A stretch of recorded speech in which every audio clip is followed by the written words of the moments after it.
2 pientä katkelmaa Tuure Aran muistelmateoksesta 5 kanta jaksosta Luonnon henget. Ja 3. kerralla ilmestyi illan hämärässä eteeni jykevä ukko-olento. Rakas veljeni, sanoin ja siunasin hänet.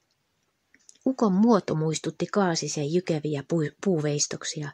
Korkeutta sillä oli vyötäröihini saakka, mutta leveyttä sen sijaan muhkeasti. Käsivarret, reidet ja sääret kuin tukit. Naavainen parta peitti ryntäät vyötäröihin saakka ja päässä hänellä oli harmaa hiippa. Kiitos kun autat minua, sanoin hänelle. Nyt isken kangen siihen paikkaan, minkä osoitat. Eikä kestänyt kauan, kun sain kompastuskiven maan pinnalle. Se alkoi vieriä rantaan päin, mutta pysähtyikin jo puolivälissä aivan odottamattomaan paikkaan. Ukko häipyi hämärään ja minä päätin rakentaa kompastuskiven tukeen rappusen sillan pään.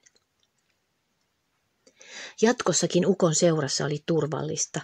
Töitä tehdessäni tunsin hänen läsnäolonsa aivan selvään. Hän suojelee jokaista askeltani. Kun seuraan hänen neuvojaan, kaikki luistaa hyvin. Mutta jos epäröin ja teen toisin, menee kaikki mönkään. Lopulta kuitenkin opin seurustelumme säännöt ja ukko on minulle jokapäiväinen kaverini aina, kun olemme tuvallamme.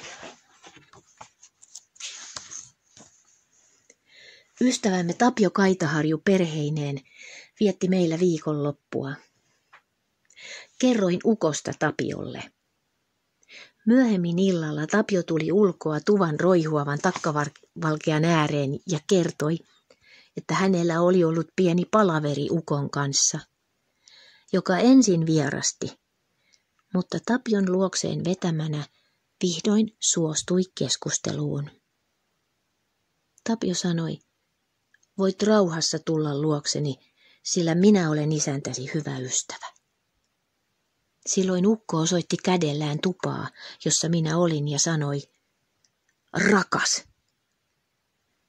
Tapio ei tiennyt, että kutsuin ukkoa aina nimellä rakas veljeni. Hirvilinna on kaunista korpea, jossa luonnon henget viihtyvät. Keijut lehdoissa, räpyläpojat ja ahdinväki vedessä. Ukko ja tontut kuusikoissa. Kun heitä siunaa, he voivat hyvin ja kesyyntyvät ja voivat iltaisin tulla kuuntelemaan takkatulen huminaa.